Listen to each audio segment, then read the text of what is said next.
네, 저희가 이제 네 번째 파트에 해당하는 프로그래밍 언어 활용 관련되는 내용들 이제 지난 시간부터 학습을 하셨는데, 자, 오늘부터가 본격적으로 프로그래밍 언어와 관련되는 실질적인 문법 구조 이런 것들이 이제 등장을 합니다.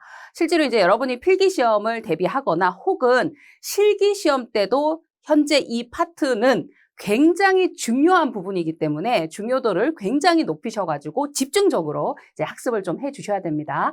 잘 좀 우리 구분해 보도록 하죠. 자, 첫 번째는요, 프로그래밍 언어를, 특정 프로그램 언어를 활용을 해서 실제로 개발자들이 프로그래밍을 할 때 어떤 거부터 이제 지켜줘야 됩니까? 해당 언어에서 형성되어 있는 어떠한 문법 구조, 규칙, 이런 것들이 있잖아요. 그 부분에 대한 걸 반드시 지켜서 프로그래밍을 해야 되는데, 그렇다면 개발자 입장에서는 해당 언어에서 사용되어지는 문법 구조, 그 다음에 규칙, 이런 것들이 어떤 것인가에 대한 학습을, 그러니까 그 프로그램 개발자 입장에서도 학습을 해야 되는 거예요. 그렇죠? 지식을 갖고 있어야 되는 거죠. 예, 그 부분에 대해서 저희가 먼저 확인을 해볼게요. 첫 번째는 데이터 타입에 관련돼서 등장을 하는데, 데이터 타입이라고 했을 때는 특정 데이터를 처리함에 있어서 그 데이터가 가지고 있는 형식에 해당하는 부분이다라는 거죠. 그래서 형식에 대한 거, 형식을 이제 영어 형태로 표현을 했을 때 타입이다라고 이제 표현을 한 거고요. 그러면서 이 형식에 대한 것을 식별해야 한다라는 건데, 이때 보시면 이러한 데이터가 저장되어지는 공간적인 부분에서, 자, 바로 뒤에 또 나옵니다만 변수라고 하죠. 이 공간적인 부분에서도 데이터 타입과 맞는 변수 공간에 대한 걸 선언을 해야 한다. 이렇게 이제 규정을 하고 있죠. 자, 그렇다면 이 데이터 타입에 해당하는 부분이 어떤 것이 있는가라는 거거든요. 그래서 요거는 특정 프로그램 언어와 상관없이 어떤 프로그램 언어든 간에 구분하고 있는 유형들, 통합적으로 이제 먼저 봅니다. 첫 번째는 정수 타입이다라고 해서 우리 흔히 수학 시간에, 여러분 학교 다닐 때 산수 시간에 보면 정수와 실수 뭐 이런 정도의 구분을 하시는데, 정수에 해당하는 거는 쉽게 얘기하면은 소수점이 없는 1, 2, 3, 4 이렇게 이제 숫자에 대한 부분을 이제 얘기하는 거죠. 그리고 실수라고 했을 때는 소수점을 가지고 있는 숫자를 실수다 이렇게 이제 표현을 하죠. 그래서 뭐 5.3이다 이렇게 소수점 자체가 이제 표현이 되는 거. 그리고 문자 타입에 해당하는 거. 근데 이제 이때 문자 타입에 해당하는 거에서도 문자라는 표현을 하고요. 그 다음에 밑에는 문자 열이라는 표현을 해주잖아요. 그러니까 여기서의 차이는 똑같은 문자, 그러니까 우리가 뭐 가나다라 ABCD 이런 문자에 해당하는 거긴 한데, 문자라고 했을 때는 단일 문자를 얘기하는 거예요. 그러니까 하나의 문자. 영문으로 따지면 A, B 이렇게 하나의 문자, 요거를 이제 단일 문자라고 해서 문자 타입이다라고 표현을 하는 것이고, 여러 문자일 때는, 그러니까 A, B, C, D 이런 식으로 단일 문자 여러 개가 결합이 돼서 표현이 되는 거죠. 예, 그럴 때는 문자열이다라고 구분을 하고 있거든요. 예, 그러니까 우리가 뭐 사람의 입장에서 그냥 봤을 때는 그냥 그 자체는 그냥 문자다 이렇게 이제 표현을 하지만, 컴퓨터 입장에서는 내부적으로 기계 처리를 할 때 하나의 문자일 때와 문자열일 때 공간에 대한 크기도 달라지고, 그러다 보니까 이걸 구분해서 표현을 해줘야 된다는 거죠. 자, 그러면 문자들에 대해서는 작은 따옴표 안에다가 일반적으로 표현을 하고요. 문자열의 경우는 큰 따옴표 안에다가 기록을 하게 된다라는 거. 자, 이런 구분 해두시면 되고, 그리고 불린 타입이다라고 해가지고 이거는 쉽게 얘기하면 논리형을 얘기하는 거예요. 그러니까 참과 거짓을 따지는.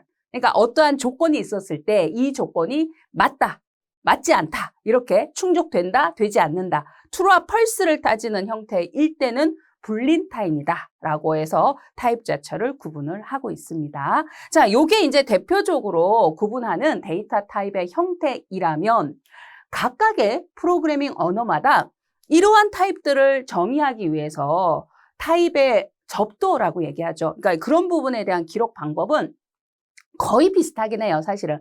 거의 비슷한데 그래도 약간씩의 차이가 있는 부분이 있거든요. 그걸 여러분이 구분을 해두셔야 돼요. 예. 자, 그러면 우리가 그렇다고 해서 뭐 프로그래밍 언어 전체를 다 할 수 있는 건 아니고요. 대표적으로 이제 시험 문제에 등장하고 있는 형태가 세 가지 형태로 좀 나눠주시면 되거든요. C 언어, 그러니까 C 언어에 해당하는 거는 이제 C++, C 쪽에 이제 언어 관련해서 이제 구분을 하나 해두시고, 그 다음이 객체지향 쪽으로 넘어가면 자바가 대표적이잖아요. 그래서 자바.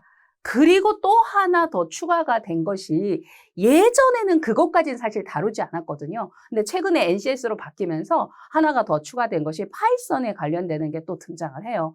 뭐 굉장히 복잡한 것까지 나오지는 않습니다. 아직 뭐 그 정도까지 나올 정도는 아니지만 기본이 되는 내용은 파이썬까지도 이제 여러분이 학습을 좀 해주셔야 돼요.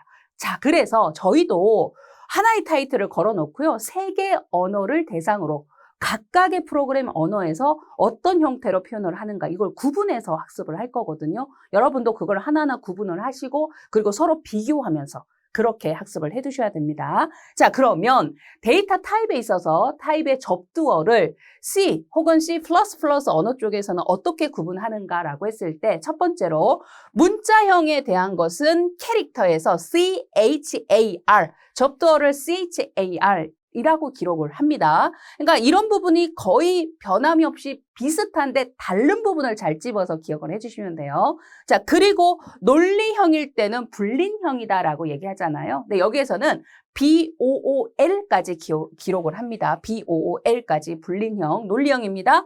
그리고 정수형에 대한 부분은 3가지 형태로 나누고 있다는 거죠. 어떤 부분에서 나누느냐? 바로 길이, 표현할 수 있는 수의 길이에 따라서. 예. 자, 그래서 short형, int형, long형 이렇게 나누거든요. 근데 여기에 보시면 크기에 대한 부분이 차지하는 크기가 다르죠.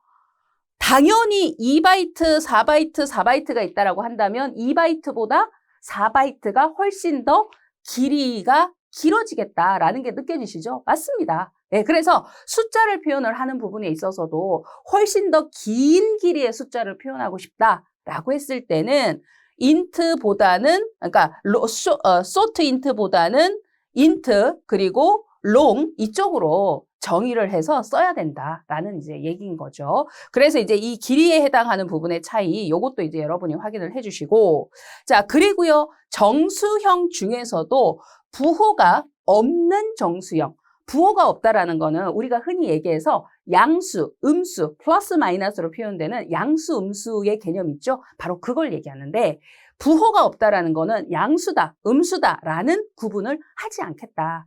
그러니까 부호에 대한 취급을 하지 않겠다라는 거. 그러면 상대적으로 지금 그 위에서 얘기하고 있는 그냥 정수형이라고 하는 부분에서는 양수, 음수에 대한 취급을 하는 거예요. 근데 이제 부호가 없는 경우에는 부호에 대한 취급을 하지 않습니다. 그러다 보니까 지금 short다, int다, long이다 라고 되어 있는 거 앞부분에 죄다 뭐라고 덧붙여져 있느냐 하면 unsigned라는 것 자체가 sign, 부호가 없다 이런 의미거든요. 그러니까 요 부분에 대한 접두어가 다 부착이 되어 있습니다. 그래서 부호가 있게끔 취급하는 거랑 없는 거 구분이 확연히 되시잖아요. 그죠? 선언을 할 때. 자, 그리고요, 실수형에 대한 거, 소수점 이하 자리값을 갖고 있는 거죠. 실수형은 플롯 그리고 더블형. 역시 이제 길이의 차이가 있습니다. 표현할 수 있는 수의 길이 차이. 그래서 4바이트다, 8바이트다. 이렇게 좀 다르잖아요. 그죠? 자, 그래서 C쪽 언어에서는 데이터 타입에 대한 타입 접두어를 이와 같은 형태로 구분을 하더라는 거. 일단 1차적으로 먼저 기억하시고 그 다음에 자바 쪽 한번 봐보시고요. 그 다음에 조금 비교할 거 제가 또 비교를 좀 해드릴게요. 두 번째는 자바 언어에서는 또 데이터 타입의 접두어를 어떤 거를 쓰느냐라고 했을 때 자, 역시 타입에 대한 기본적인 구분은 문자형, 논리형, 정수형, 실수형 똑같아요. 그죠?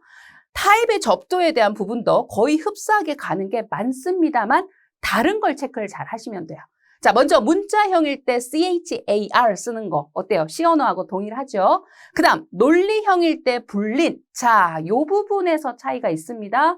C 언어 쪽에서는 아까 BOOL까지만 기록을 했습니다. 그죠?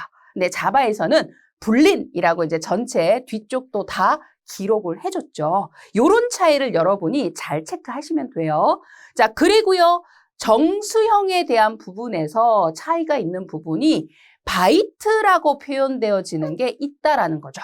우리 이제 C 언어 쪽에서는 short, int, long 요 부분은 동일합니다. 그죠? 근데 이제 자바에서는 바이트라고 되어진 부분에 접두어가 있습니다. 자, 그러면서 크기에 대한 차이 확인을 해주시면 되고, 실수에 대한 표현은 플롯 그리고 더블형 표현법 동일하네요. 그죠? 접두어가. 자, 그러면 차이가 있는 부분은 표현에 있어서, 접두의 표현에 있어서는 논리형에 대한 부분이 불로 표현하느냐, 불린으로 표현하느냐, 요 부분의 차이. 그 다음 정수형의 표현에 있어서는 short, int, long 이렇게 있었는데 자바에서는 byte라는 표현이 있다라는 거. 이 두 군데가 일단 차이점이 있다는 거 발견이 됐어요.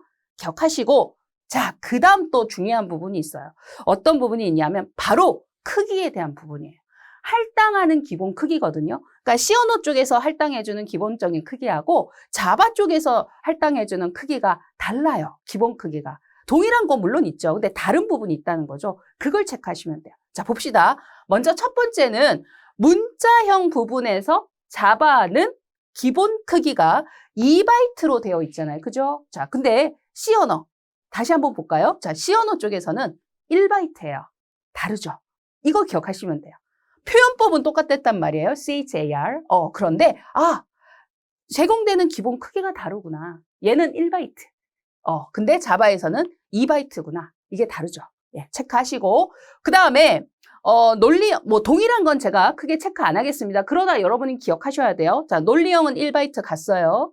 그 다음에 정수형 부분에서 short, int, long 부분 보셨을 때 C 언어 쪽 한번 볼까요? short, int, long 이 부분에서 보셨을 때 2바이트, 4바이트, 4바이트. 자, 자바에서 또 비교해 볼게요. short, int, long 부분만 먼저 봅니다. 자, 2바이트, 4바이트 가다가 자, 이 부분이죠? 어디가 차이가 났어요? 그쵸, 이겁니다. 롱형에서 동일하게 접두어는 롱이라고 썼지만 할당되는 기본 크기가 자바에서는 8바이트라는 사실. 자, C 언어에서는 얼마? 아까 2바이트, 4바이트, 4바이트. 지금 비교하시면서 외우세요. 예, 2바이트, 4바이트, 4바이트입니다. 4바이트. C에서는 롱 형태, 여기죠, 여기. 롱 형태에 대한 부분이 C에서는 4바이트예요. 그러나 자바에서는 롱 형태에 대한 정수형이 기본 할당되는 크기가 8바이트라는 사실. 됐나요? 차이점 발견하셨죠? 크기의 차이 체크합니다. 크기의 차이 체크합니다. 자, 그리고 또 갈게요. 자, 실수형에 대한 부분에서 자바에서 보시면 4바이트, 8바이트 이렇게 되어 있네요. C 언어는 어떤지 한번 볼까요? 4바이트, 8바이트. 어때요? 표현에 대한 부분도 똑같고 크기에 대한 부분도 동일하죠.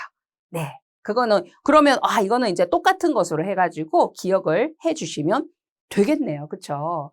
자, 그러면 이제 조금 정리가 되셨나요? 다시 한번 확인해 볼까요? 접두어 표현 부분에 있어서 자바와 C 쪽에서 차이점. 첫 번째는 논리형에 대한 표현에서 불이냐 아니면 자바에서 불린이라고 표현하느냐 이 차이점. 자, 그리고 정수형의 표현에 있어서 바이트라는 표현이 자바에서는 하나가 더 있다라는 사실. 자, 그리고 크기에 대한 부분에서 C 언어에서는 캐릭터의 크기가 1바이트지만 자바에서는 2바이트로 기본 크기가 잡힌다는 사실. 그리고 정수형, 롱형에 있어서 C 언어에서는 기본 크기가 4바이트로 잡히지만 자바에서는 8바이트로 잡힌다는 사실. 그럼 정리가 되셨죠? 네, 이런 부분에 대한 걸 좀 잘 기억을, 특히 이제 차이가 나는 거, 이 부분을 잘 기억하시고 나머지는 전체적으로 당연히 좀 다 기억은 해주셔야 돼요. 네. 똑같은 거는 동일하게 기억하시면 되겠죠, 그죠? 네, 차이 나는 거 위주로 해서 특히 좀 한 번 더 체크를 해주면 좋겠습니다.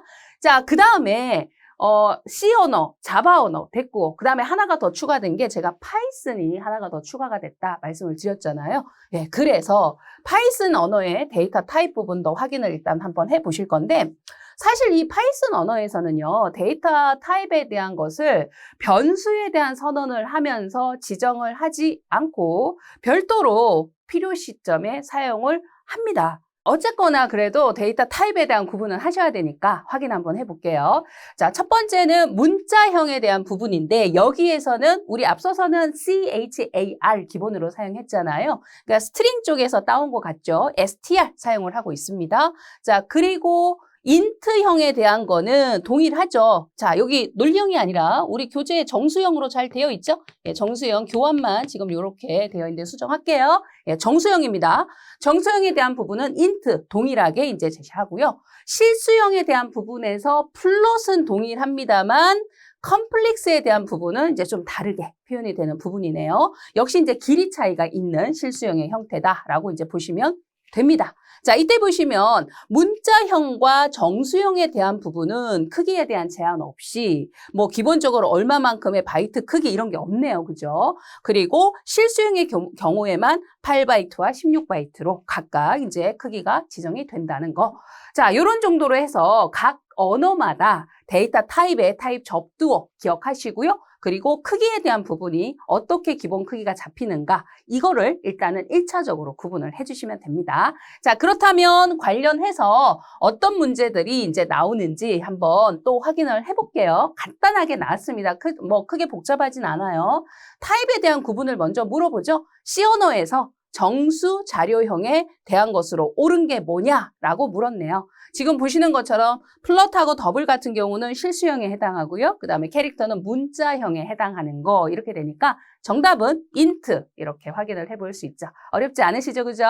자, 그리고 두 번째 문제에서는 자, 자바 프로그래밍 언어에서 이제 물어봤습니다. 정수 데이터 타입 중에서 long에 해당하는 정수 데이터 타입이 있었어요. 그죠? 근데 그 크기에 대한 걸 물어봤네요. 그러니까 기본 크기가 얼마냐. 이때 이제 제가 앞에서 그 부분을 좀 찝어드렸죠. C 언어 쪽하고 자바 쪽하고 기본 크기 잡히는 게 동일한 것도 있었지만 서로 다른 부분이 있었잖아요. 그러니까 그걸 잘 기억하셔야 됩니다. 자, 자바에서 long의 크기는 얼마로? 8바이트로. 자, 근데 이제 이게 C 언어 쪽으로 들어가면 크기가 4바이트로 잡히니까 차이가 있습니다. 그죠? 그래서 구분 잘 해두시고요. 이런 정도로 데이터 타입에 대한 부분은 등장을 했습니다. 기출문제가. 자, 두 번째로 확인을 해보실 내용은요. 바로 변수라는 개념. 앞에서도 잠시 말씀을 드렸는데 특정 데이터가 저장돼야 할 저장 공간에 대한 부분을 변수다 이렇게 이제 얘기를 하잖아요. 자, 그러면 변수를 정의할 때는 또 어떤 규칙을 따라야 되는지 한번 확인해 봅시다.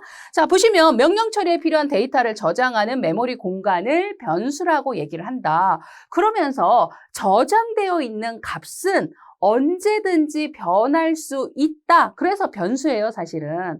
그렇죠. 나는 A라는 변수가 있는데 10이라는 데이터를 넣었다. 근데 항상 끝날 때까지 무조건 10이다. 이건 아니거든요. 언제든지 15가 되든 20이 되든 값은 바뀔 수 있단 말이에요. 네, 그런 얘기를 하는 거고. 자, 그러면서 저장되는 데이터 유형에 맞게끔 데이터 타입의 접두어를 기록해야 한다. 우리 앞서서 이미 구분하셨죠? 이게 정수형인지 실수형인지 문자형인지 이런 것에 따라서 어떤 접두어로 기록을 해야 되는가라는 게 있었습니다. 그거 이제 구분을 해 주셔야 된다라는 부분인 거고 그러면서 변수명을 이름을 지정할 때도 변수명을 지정할 수 있는 규칙이 있어요. 그거를 반드시 지켜야 된다라고 이제 얘기를 하는 거죠. 자, 그렇다면 여러분은 여기에서 어떤 거를 이제 구분을 잘 해 주셔야 되느냐 하면 바로 변수를 정의할 때 변수 이름 작성의 규칙에 대한 부분을 기억을 좀 잘해 주셔야 됩니다. 자, 지금 제시를 해드린 이 부분에 대한 거는요. C 언어, 자바 언어, 그리고 파이썬까지 모든 이 세 개 언어에서 변수 이름을 지정할 때 적용해야 되는 공통이 되는 규칙이다라고 해가지고 구분을 같이 해주시면 되세요. 자, 첫 번째는 영문자, 대소문자 사용할 수 있고요. 변수 이름에. 그리고 숫자 가능합니다.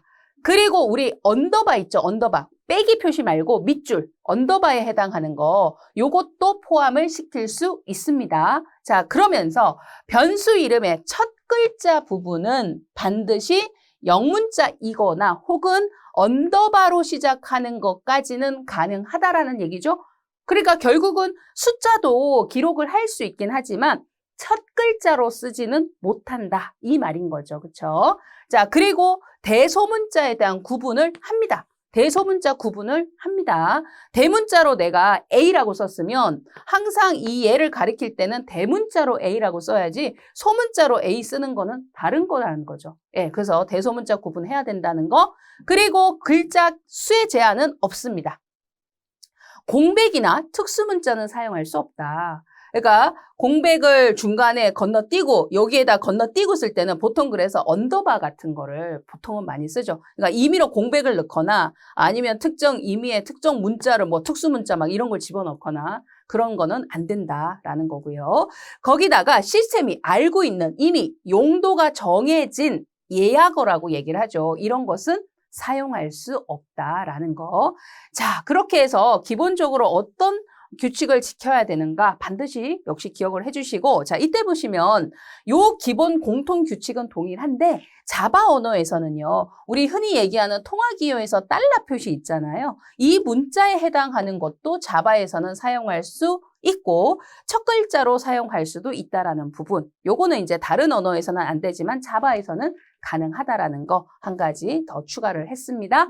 자, 이렇게 해서 변수명 작성 규칙에 대한 부분 기억을 해 주시고요. 왜냐하면 이제 이 규칙대로 변수 이름이 잘 적용되었는지를 물어보는 기출 형태 이미 등장을 했거든요. 그러니까 잘 기억을 좀 해 주시고요.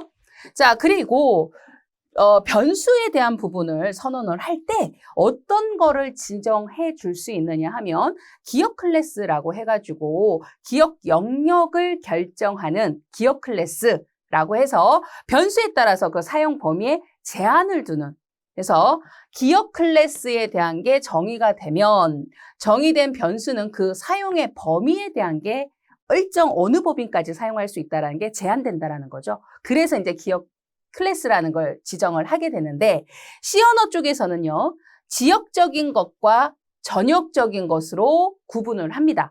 그러니까 요거는 이제 지역 변수냐 전역 변수냐 이렇게 구분을 한다는 거죠. 이때 보시면 이제 우리 요 단어 명칭에서도 좀 느껴지시지 않나요? 지역적인 거는 이제 로컬의 개념, 그러니까 그 범위 안에서, 그러니까 영역에 대한 게 사용 영역이, 전역적인 거는 좀 전체적으로 이런 의미거든요. 그러니까 범위가 좁은 거예요. 지역적으로 좁게 쓰는 거. 전역에 대한 거는 좀 넓게 여러 영역에서 다 접근해서 쓸 수 있는 거. 이렇게 이제 구분을 한다는 거죠. 그러면서 좀 세분화시켜서 본다면 자동 변수가 있고요. 레지스터 변수가 있고 정적 변수와 외부 변수 형태로 좀 세분화시켜서 이제 구분을 한다라는 건데 각각이 어느 정도 영역 범위에서 쓰는지는 또 한번 살펴보실게요. 자, 먼저 자동 변수의 경우는 자료형 앞에 변수를 선언할 때 오토, 우리 자동의 의미를 가지는 AUTO, 요거를 데이터 타입 앞에다가 기록을 해주는 거예요. 그러면서 사실은 생략을 한 경우에도 자동 변수 형태로 인식을 합니다. 만약에 이제 이렇게 된다는 거죠. int 타입의 a라는 변수를 선언을 하겠다. 근데 얘는 자동 변수로 선언하겠다라고 한다면 데이터 타입 int 바로 앞에다가 AUTO를 붙여준다는 얘기죠. 그 얘기예요. 자, 그런데 이 부분을 생략을 하더라도 사실 int a라는 변수에 대한 거는 자동 변수로서 일반적으로 인식을 합니다. 자, 그렇게 되고요. 그러니까 명시적으로 선언할 때는 오토를 붙인다라고 이제 보시면 되는 거죠. 그러면서 이 자동 변수로 선언된 변수는요, 사용되어지는 범위가 블럭 선언되어진 함수나 혹은 블럭 안에서만 통용되는, 그러니까 범위 자체가 굉장히 제한적이죠. 보통 이제 C 언어 같은 경우는 블럭에 대한 선언을 중괄호에 의해서 블럭에 대한 표현을 해주거든요. 그러면 이 안에서 만약에 int 타입의 a라는 애가 선언이 됐다라고 한다면 이 a는 이 영역 안에서만 쓰여지는 거예요. 그러니까 이 영역을 벗어나면 요 a라는 변수에 대한 통용 범위를 벗어난 거기 때문에 이 안에 뭐 어떤 데이터가 있든 없든 사실 아무런 영향력이 없는 거예요. 프로그램 전체로 보셨을 때는 그런 얘기입니다. 자, 그러면서 만약에 전역 변수와 동일한 이름의 지역 변수가 선언되어 있는 경우, 그러면 이제 그 경우는 어떤 경우냐면 이런 상황을 얘기합니다. 블럭의 형태로 제가 영역을 좀 나눠볼게요. 자, 블럭 안에 int 타입의 a라는 변수를 선언을 했고 여기에서 쭉 사용을 합니다. 그러면 이제 요거를 지역적으로 이 범위 안에서 사용하고 있는 경우죠. 자, 그런데 블럭 이전에 이미 int 타입의 a라는 똑같은 이름이잖아요. a라는 변수가 선언이 되어 있어요. 그러면 지금 이 블럭 안에서 쓰여지는 a라는, 이 안에서 쓰여지고 있는 a라는 변수는 도대체 어떤 a냐라는 거죠. 그러면 혹시 두 번 선언된 거냐? 아닙니다. 지금 블럭 바깥쪽에 이렇게 선언된 것은 전역 변수로서 선언이 됐고 블록 내부에 선언되어진 A는 블록 안에서 지역적으로 쓰여지는 지역 변수로서 선언이 된 거예요. 그렇다면 이 블록 안에서 A라는 변수에 대해서 제시를 한다는 거는 바로 블록 내에서 선언한 지역 변수 A, 요애를 가리키는 거예요. 그러니까 얘를 쓰는 게 아니라 얘를 쓴다는 거죠. 그리고 이름이 똑같지만 분명히 공간적으로는 다른 공간에 할당되어 있는 각각의 변수예요. 얘네들은. 같은 변수가 아닙니다. 아시겠죠? 예, 그래서 그 얘기를 하는 거예요. 지금 여기서. 전역 변수가 동일한 일반 지역 변수가 선언됐다. 이 경우죠. 그러면 해당 영역 안에서는 지역 변수, 요애가 사용되는 거다라는 거죠. 자, 그러다가 이 블록 범위를 벗어났어요. 이 영역을 벗어났어요. 그럴 때는 누구를 어떤 변수를 똑같은 만약에 A라는 변수를 쓰는 상황이다라고 하면 어떤 것을 쓰는 거냐면 전역 변수 A를 쓰는 형태다라고 보시면 되는 거예요. 자, 그 얘기, 이 부분에 대한 이런 의미 이제 기억하시면 돼요. 자, 자동 변수가 있었고 두 번째로는 어떤 변수 있었어요? 레지스터 변수라는 게 있었죠? 자, 레지스터 변수는 변수 선언을 할 때 데이터 타입 앞에 말 그대로 레지스터라고 붙여주면 됩니다. 자료용 앞에. 그러니까 오토 대신에 레지스터 이게 붙는다는 거죠. 자, 이때 보시면 레지스터라는 게 그러면 어떤 의미가 있나라고 했을 때 바로 요거거든요. 레지스터는 CPU 안에 레지스터라는 기억 영역의 변수 공간이 할당되는 거예요. 그러니까 이 레지스터라는 공간은 우리 이제 중앙 처리 장치죠. 컴퓨터 시스템에서 중앙 처리 장치 안에 포함된 속도가 굉장히 빠른 고속의 임시 기억 공간이라고 정의할 수 있는 게 레지스터거든요. 그러니까 이 공간에 변수가 선언이 되었다라는 거는 지금 레지스터의 특성을 그대로 갖고 가기 때문에 그만큼 처리 속도가 빠르게 할 수 있다. 속도가 빨라질 수 있다. 이런 의미가 있어요. 그 차이점이에요. 네. 자, 그래서, 자, 얘는 레지스터 안에 선언되니까 레지스터를 붙이는 거고, 그러면서 얘는 선언되어진 함수나 혹은 블록 안에서 통용되어지는 형태이기 때문에 얘 역시도 블록을 벗어난다면 자동으로 소멸되어지는 마치 조금 전에 자동 변수처럼 여겨주시면 되는 거예요. 그러면 자동 변수하고 차이점은 뭐냐라고 했을 때 이거죠. 일반 메모리 공간에 할당된 변수. 그러니까 자동 변수는 일반 메모리 공간에 할당이 된 변수거든요. 그런데 얘는 레지스터에 할당이 된 변수예요. 그러다 보니까 수행 속도적인 부분에 대한 게 훨씬 빠르다라는 거. 예, 그 차이점이 있어요. 물론 이제 우리가 표면적으로 봤을 때는 못 느끼는 거죠. 근데 내부적으로 이제 처리하는 속도적인 부분에서는 빠르다. 이렇게 이제 보시면 되는 겁니다. 사람의 입장에서는 사실은 컴퓨터가 워낙 빠르게 처리를 하다 보니까 잘 못 느껴요. 우리 입장에서는. 그러나 기계 입장에서는 분명히 속도 차이가 있는 거죠. 그렇죠? 자, 그러면서 만약에 레지스터에 이 변수를 할당할 충분한 공간이 없다면 다른 작업을 위해서도 레지스터라는 공간이 쓰여지거든요. 당연히. 그러니까 CPU에 빠른 작업을 도와주기 위해서 레지스터라는 공간 안에 임시적으로 처리할 것들을 많이 넣어놔요. 그러다 보니까 현재 시점에 이제 레지스터 안에 변수에 대한 선언을 할 수 있는 충분한 공간이 없다라고 했을 때는 자동 변수로 이제 취급을 해서 일반 메모리에 그냥 얘는 이제 넣어서 자동 변수 형태처럼 처리하는 거하고 똑같은 형태로 사실은 취급은 한다. 이렇게 이제 설명을 하고 있죠. 자, 이게 레지스터 변수고요. 그 다음 세 번째로 얘기하는 거는 정적 변수라고 있었지요. 정적 변수는 자료용 앞에 정적 이 말 그대로 스테이틱을 붙여줍니다. 스테이틱. 자, 그러면서 요거 같은 경우는 보세요. 자, 요 의미에서 이제 잘 보시면 내부 정적 변수는 함수나 블록 내부에 선언한 것에 대한 거고 선언한 내부에서만 사용할 수 있고 외부에 선언한 정적 변수는 어디에서나 다 사용할 수 있다라는 거예요. 근데 그렇더라도 변수가 선언된 함수나 블록을 벗어나더라도 이거예요.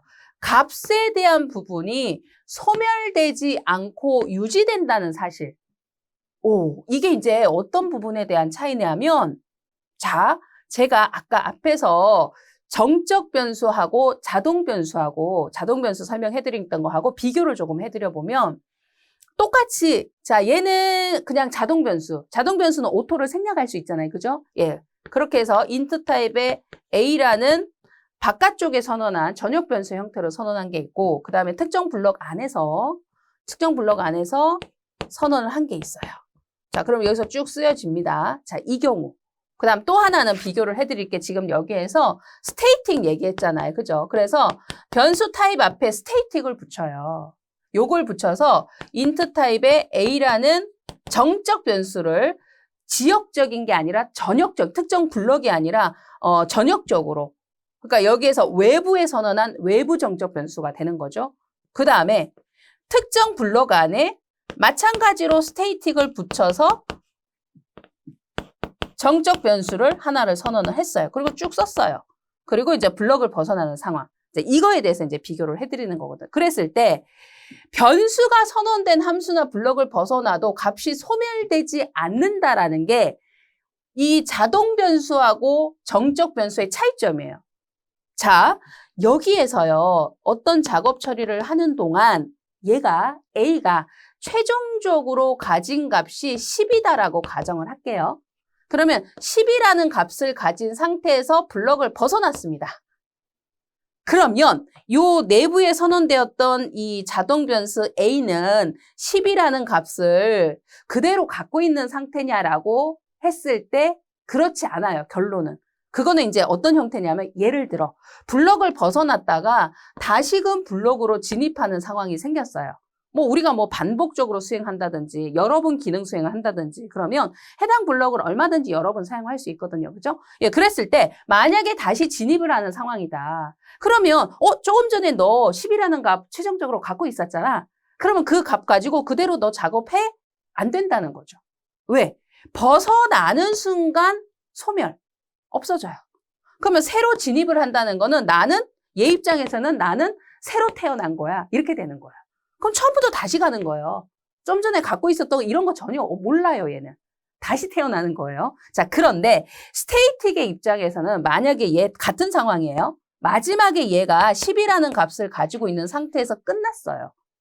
만약에 10이라는 값을 갖고 있는 상태에서 끝났고 블록도 벗어났어요.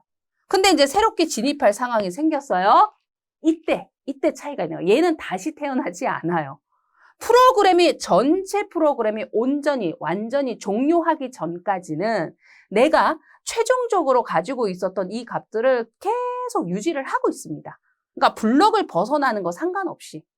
블럭을 벗어났다고 해서 프로그램이 끝난 건 아니잖아요. 그죠? 해당 블럭만 벗어난 거고, 다시 진입을 했을 때, 그러면 너 조금 전에 10 갖고 있었지? 그 값 가지고 그냥 그대로 작업도 이어서 하는 거야? 그럼 얘는 오케이예요. 맞아. 나 10 갖고 있었어. 그대로 가지고 가는 겁니다. 무슨 말인지 아시겠죠? 이거예요. 그게 여기서 설명하고 있는 이 얘기예요. 값이 소멸되지 않고 유지된다. 그러니까 다시 들어가 보면 아는 거죠, 사실은. 이 얘기입니다. 차이점이 확 있죠, 그죠? 네.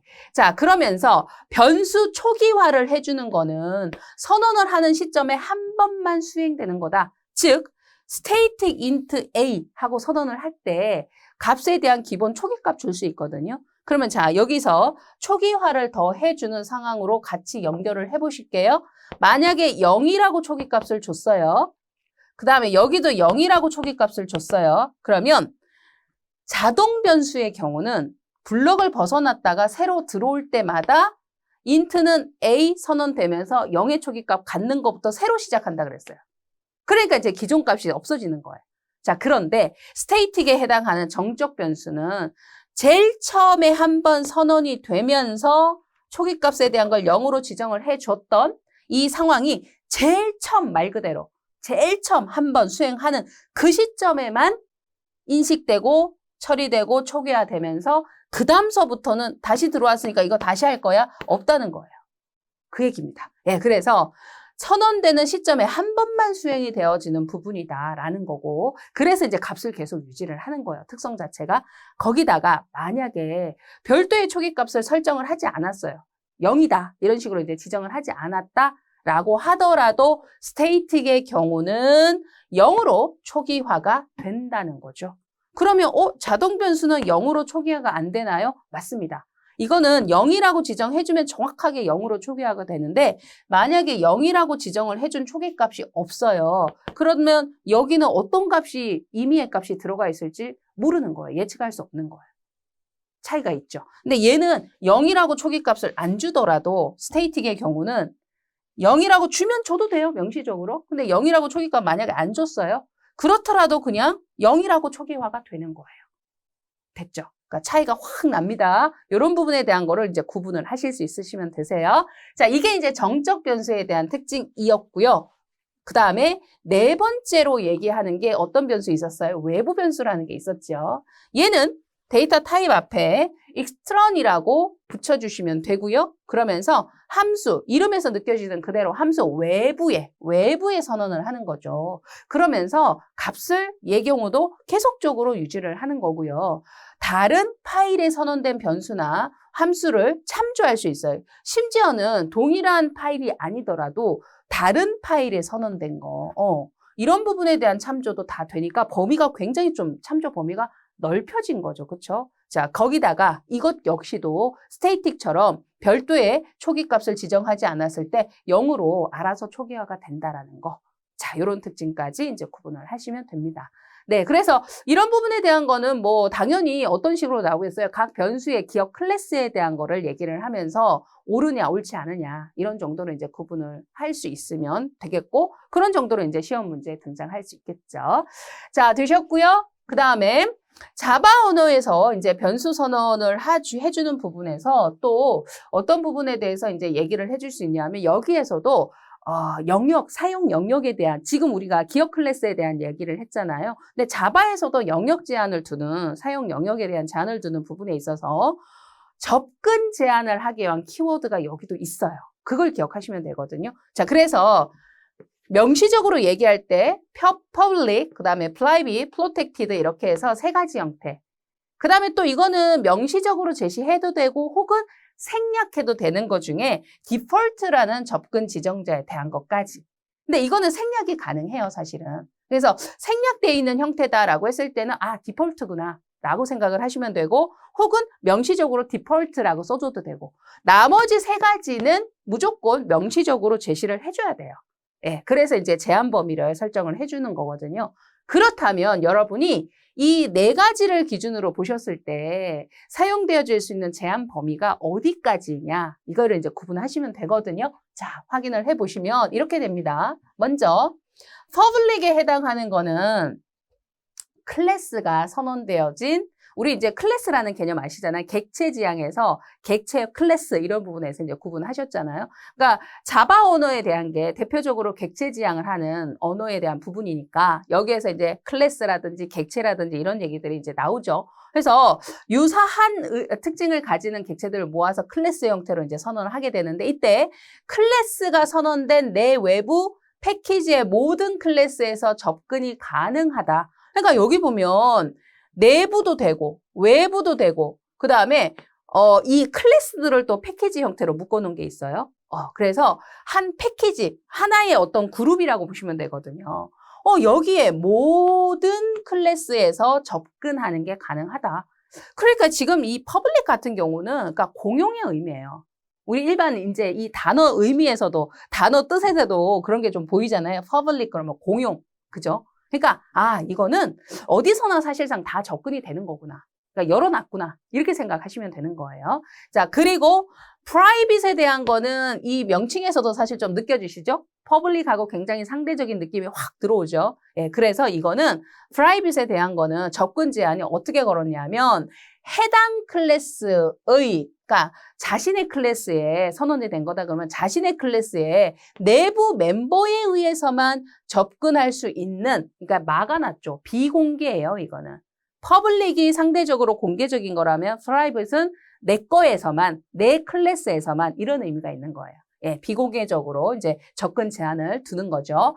그리고 프로텍티드에 해당하는 것은 이거는 이제 제한 범위를 어느 정도까지만 뒀냐 하면 같은 패키지. 그러니까 퍼블릭 같은 경우는 내부든 외부든 같은 거든 같은 거 아니든 모든 패키지에서도 다 되는 거잖아요. 근데 프로텍티드 같은 경우는 같은 패키지 내에서 해당 클래스에 해당 클래스 내에서 상속돼 또 클래스나 혹은 해당 클래스에서 상속이 된 서브 클래스까지 우리 이제 상속을 해준 서브 클래스 요런 부분까지만 접근할 수 있도록 접근 제한을 둔 거다. 이렇게 이제 구분을 한 거죠.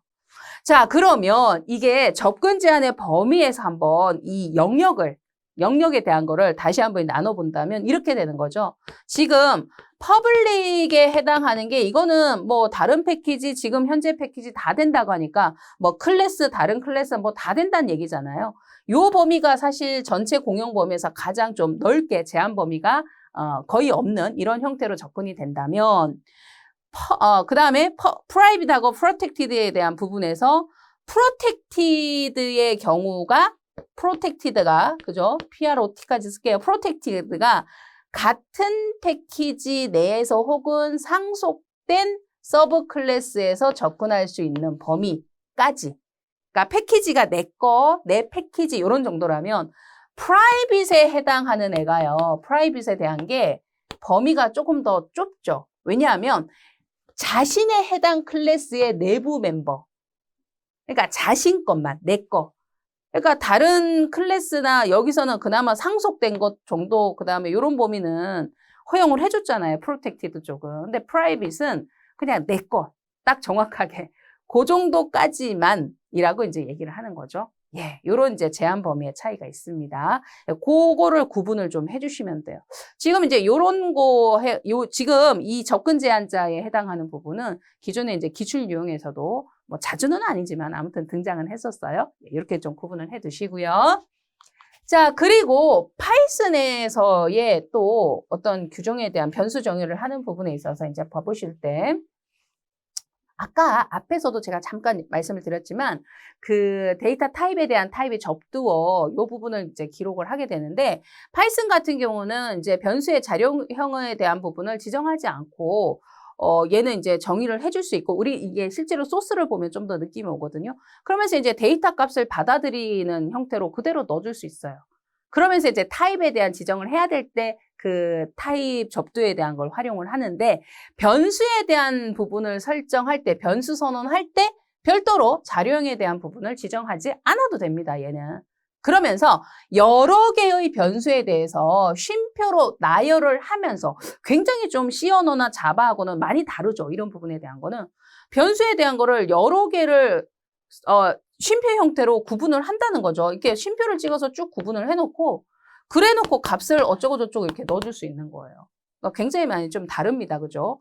그리고 구문 끝에다가 C 언어나 자바 같은 경우는 세미콜론을 문장 끝에다가 기록을 하게끔 되어 있거든요. 문장이 끝났다라는 걸 알리기 위해서. 그런데 얘는 세미콜론 표시도 하지 않아요.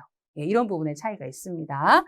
자, 그리고 지금 이제 이어서 나오는 내용은 이거는 특정 프로그램 언어에 대한 거 상관없이 어느 언어에서나 이와 같은 공간에 대한 정의를 해서 활용할 수 있다라는 거 이제 보여주는 것 중에 자, 첫 번째는 배열이라는 공간이에요. 배열. 자, 배열은 데이터 타입과 혹은 크기에 대한 부분이 동일하게끔 해서 여러 개의 요소, 하나 이상의 이제 여러 요소를 저장을 해주는 거고 배열명에 대한 걸 지정하고 실제로 물리적으로도 연속적인 공간에 여러 개 데이터 요소가 저장될 수 있게끔 하는 거다. 그게 이제 배열이다라는 거죠. 그러니까 이제 우리가 앞에서 제가 인트 타입의 A라는 것을 선언을 했다라고 한다면 실질 저장 공간에는 A라는 변수 이름을 가지는 저장 공간 하나가 잡히는 거거든요. 그러면 여기는 이제 정수형이니까 만약에 10이라는 데이터를 넣는다 그러면 이와 같은 형태로 저장이 되는 거예요. 그런데 배열이라는 공간은 어떻게 할 거냐 하면 나는 정수 타입의 여러 개의 데이터를 물리적으로 연속된 공간 안에 넣어주고 싶어. 이 얘기인 거거든요. 그러면은 이제 공간을 이렇게 확보하는 게 아니라 여러 개의 데이터가 들어갈 수 있는 공간을 내가 필요로 하는 것만큼 확보를 할 수 있다는 거죠. 그러면 나는 여기다 10을 넣을 거야. 11, 12, 13이라고 저장할 거야. 그러면 실제로 물리적으로 연속된 공간이 확보가 됐고 그 공간 안에 데이터가 들어가고 이렇게 관리를 한다는 거죠. 이게 이제 배열이라는 개념이다 라고 이제 소개를 하고 있는 거예요. 자, 그러면서 배열의 각 요소 공간의 위치, 각각의 요소 공간의 위치는 0부터 시작되는 첨자라는 개념으로 구분을 한다. 자, 그 말은 지금 하나, 둘, 셋, 네 개의 데이터가 해당 배열 공간 안에 들어가 있는 거잖아요. 그러면 그들을 그러니까 얘네들을 가리키는 첨자, 위치를 나타내는 부분을 어떻게 표현한다는 거냐면 이런 식으로. 자, 이 부분은 0번째 위치 이 말인 거예요. 그러면 얘는 1번, 2번, 3번이라는 첨자로 구분이 된다. 그러면 만약에 얘가 B라는 배열 변수명을 갖고 있는 애다 하면 B의 0번 위치에는 10이 있는 거고 B의 1번 첨자 위치에는 11, B의 2번 첨자 위치에는 12 뭐 이런 얘기예요. 그러니까 각 요소에 저장된 위치는 이 첨자라는 개념으로 이제 숫자로 부여해서 구분을 한다라는 얘기를 하는 거죠. 자, 그러면서 배열의 첫 번째 요소를 표현할 때는 첨자 0을 생략하는 게 가능하다. 무슨 얘기냐? B라는 배열이잖아요. 그러면 B라는 배열 이름 자체만으로도 사실상 첫 번째 요소부터 출발이라는 의미를 가진다는 거죠. 그래서 정확하게 명시를 하면 B의 0번 위치에 있는 데이터라고 해서 그 안에는 10이 있어. 이렇게도 얘기하지만 그냥 이 0이라는 부분에 대한 걸 생략하고 B라고 했을 때도 0번 위치로부터 어차피 시작을 하니까 그 첨자 0을 생략할 수 있다는 게 이제 그 말인 거예요. 표현을 할 때. 그러니까 문법적으로 표현을 할 때 가능하다라는 거고요. 물론 이제 명시적으로 표현하는 거 당연히 되는 거고요. 자, 그리고 행과 열이 조합된 2차원 배열이라는 것도 선언할 수 있다. 지금 제가 이렇게 표현을 해드린 거는요. 그냥 0번, 1번, 2번, 3번 이렇게 매겨지는 1차원 배열의 형태. 그런데 행열의 형태로 표현을 해서 그러니까 1차원 배열의 형태가 여러 개 있는 거죠. 그걸 결합을 해놓은 거죠. 쉽게 얘기하면. 그렇게 해서 2차원 배열 형태로 표현을 할 수 있다라는 거죠. 그래서 예를 들어서 int 타입의 3행 5열 공간에 2차원 배열을 선언한다라고 가정을 하면 이와 같은 형태로 선언할 수 있다는 거죠.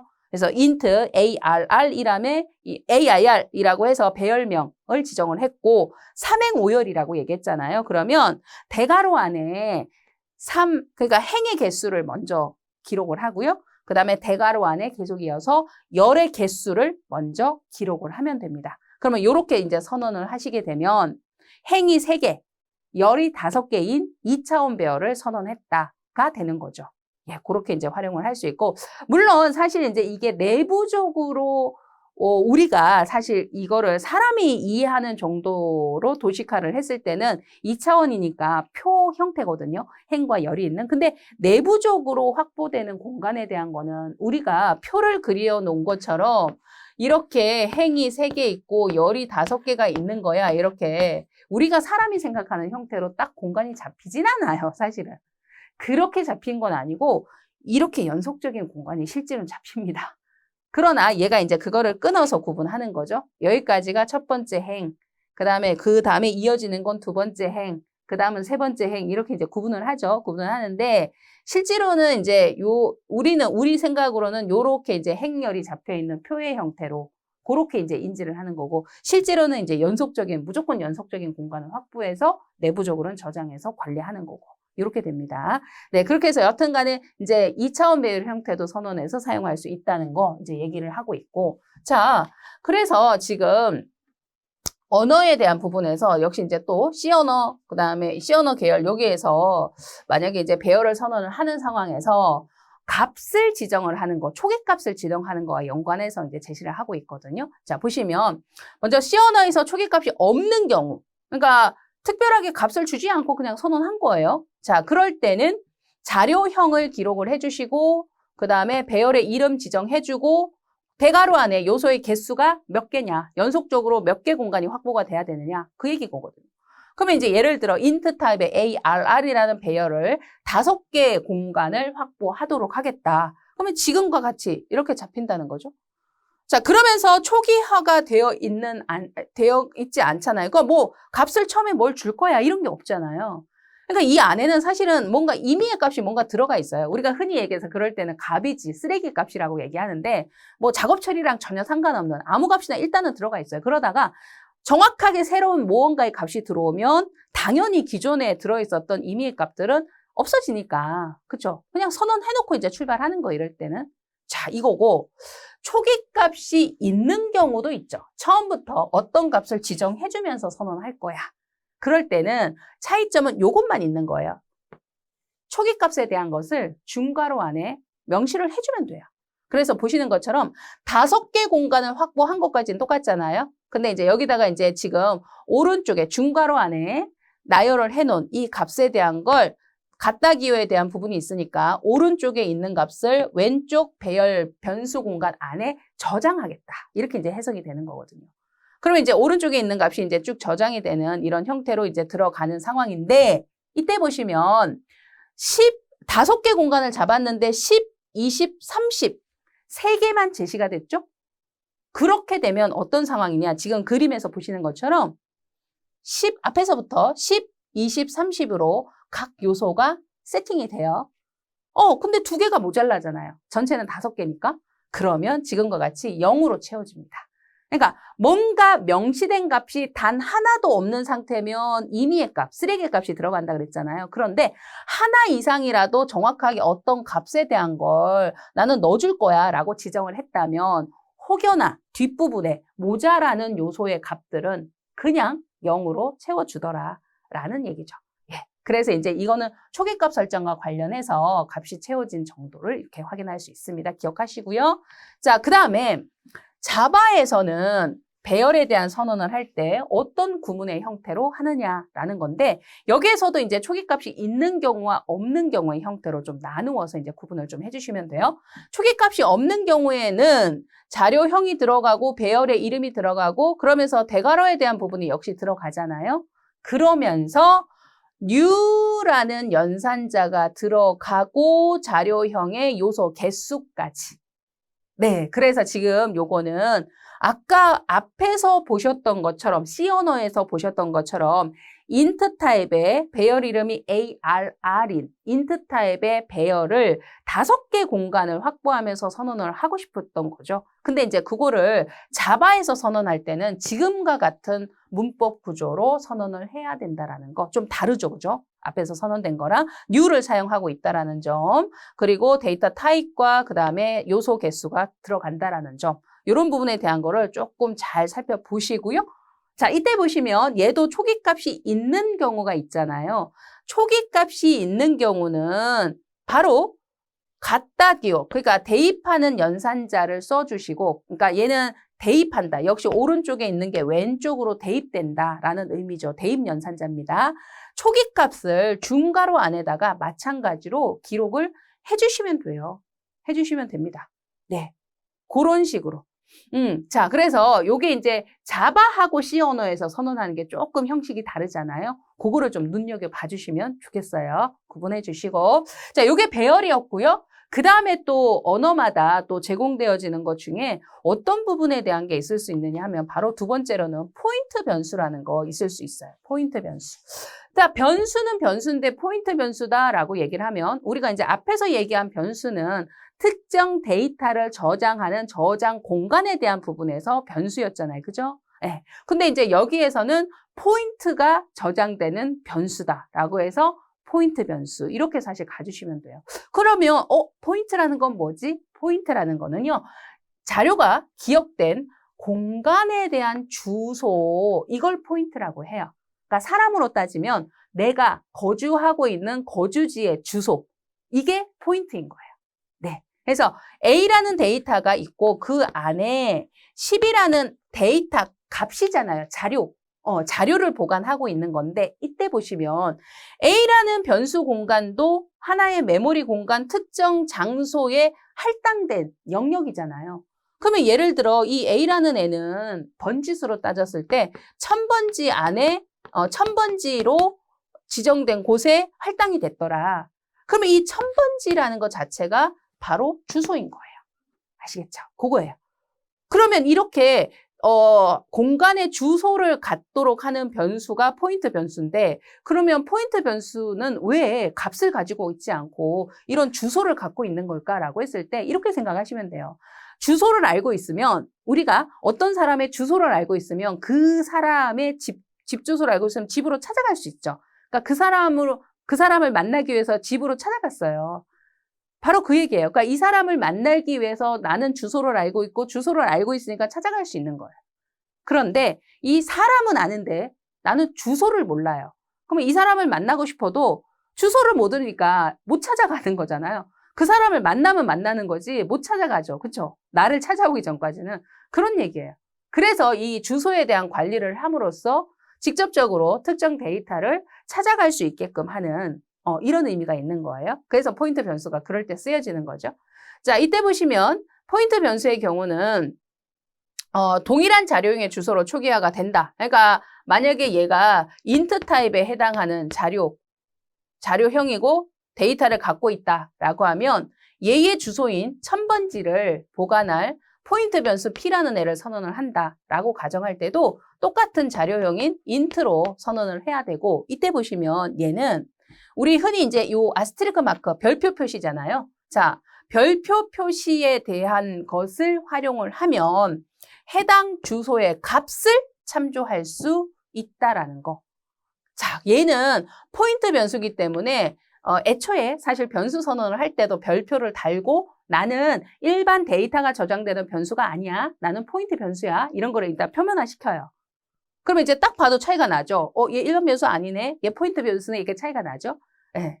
그러면서 얘가 실제로 이제 어떤 값을 받아들일 때, 그리고 어떤 주소에 대한 부분을 가지고 해당 주소지로 찾아갈 때, 그럴 때 이제 활용되어지는 게 역시 이 아스테리크 마크에 해당하는 거 활용하고, 그러면서 포인트 변수에 어떤 주소를 대입을 하기 위해서 일반 변수 앞에는 이 우리 %, 연산자 있죠. 요거를 사용을 하면 해당 주소를 넣어줄 수 있다. 그 무슨 얘기냐면 이 얘기예요. 지금 int 타입의 P라는 포인트 변수가 선언이 됐잖아요. 그다음에 int 타입의 그냥 일반 변수가 선언이 된 상태죠.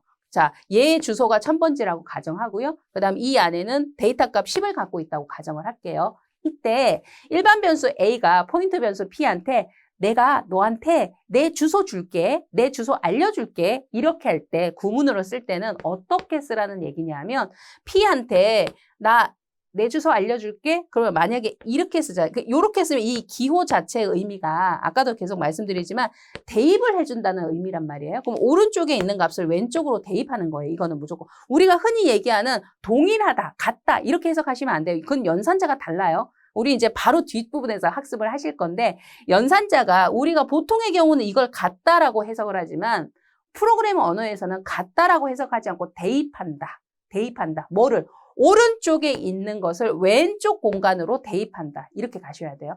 같다는 달라요, 기호가. 뒤에 가서 또 배웁시다. 자, 그러면 이렇게 얘기하면 이 액면 그대로 해석했을 때 A가 가지고 있는 값을 P한테 대입할 거야. 저장할 거야. 이런 해석이거든요. 그런데 P는 포인트 변수죠. 주소를 받아야 되고 일반 데이터를 받을 수 있는 변수가 아닙니다. 그러면 A의 입장에서도 나의 값을 알려주는 게 아니라 나의 주소를 알려줘야 돼요. 그럴 때 바로 %, 연산자를 붙여라. 그 얘기인 거예요. 이해하시겠죠? 이 얘기예요, 지금. 그래서 지금 여기에서 이제 지금 제가 말씀드린 것처럼 A의 입장에서 A가 A의 주소를, 그러니까 A의 입장에서 내 주소를 알려줄게. P한테 저장해줄게. 그러면 요렇게 %, 연산자를 변수 이름 앞에다가 붙여주시면 A의 주소를 끄집어내서 그 정보를 P한테 넘겨주는 거다. 이렇게 되는 거예요. 아시겠죠? 네. 자, 요 설명을 지금 하고 있는 거고. 자, 그러면서 포인트 변수가 증가된다는 거는 포인트 변수가 가리키는 주소가 증가하는 거다. 그러니까 포인트 변수 P가 증가됐다는 거는 P의 주소가 증가가 된 거다. 이렇게 이제 가셔야 된다는 거죠. 그러니까 값이 증가되는 게 아니에요. 그 안에 들어있는 실제 데이터 값, 이런 부분의 값의 변화가 아니라 주소의 증가. 이렇게 이제 구분을 하시라는 거죠. 자, 그러면서 포인트 이것도 돼요. 이것까지는 우리가 이제 지금 아직까지 접근이 안 됐지만 포인트 변수를 가리키는 포인트 변수를 선언할 수도 있다. 그러니까 포인트의 포인트 변수라고 하거든요. 더 이제 복잡해지죠, 사실. 그래서 실제로 포인트의 포인트라 그래서 이거를 두 개를 붙이는 형태가 될 때 포인트의 포인트 변수. 그러니까 조금 이제 복잡해지는 느낌이 나는데 일단은 이제 그런 부분이 있다라는 것까지만. 근데 이제 포인트 변수 자체에 대한 건 이해를 해주셔야 돼요. 이거는 시험 문제에 나왔기 때문에 당연히. 그리고 이제 우리가 요 정도 일단 기본 이해는 해주시고요. 소스 코드를 뒤에서 또 보실 거거든요. 예, 보시고 나면 이게 어떤 거다라는 게 훨씬 더 또 다른 느낌으로 올 거예요. 예, 그거는 이제 그때 또 확인을 해보시면 되니까 일단은 1차적인 이해에 대한 부분은 요런 정도까지는 해주시면 되겠습니다. 네. 자, 그래서 이제 포인트 변수에 해당하는 것까지 해서 우리가 지금 학습하신 게 뭐냐면은 기본적으로 데이터 타입에 대한 이제 선언을 해야 되는 부분 얘기했고, 그러면서 변수에 대한 선언을 해야 된다라는 측면을 얘기하면서 변수 중에서는 연속 공간을 일반 변수도 있지만 연속 공간을 확보하는 배열 변수라는 것도 있고, 그 다음에 주소를 갖게 되는 포인트 변수라는 것도 있다라고 해서 그 의미 그리고 특징 이런 것들에 대해서 이제 같이 한번 살펴보신 거예요. 아시겠죠? 네. 자, 그래서 이제 문법들에 대한 구조는 이런 식으로 이제 출발을 합니다. 데이터 타입 구분하고 변수 구분하고 이제 하면서 조금씩 이제 문법 구조로 이제 접근을 하시게 되거든요. 그럼 일단은 포인트 변수 부분까지 일단 1차적으로 좀 정리하시고요. 또 뒷부분 계속 이어지죠? 네. 뒷부분 이어지는 내용은 또 다음 시간 보도록 하겠습니다.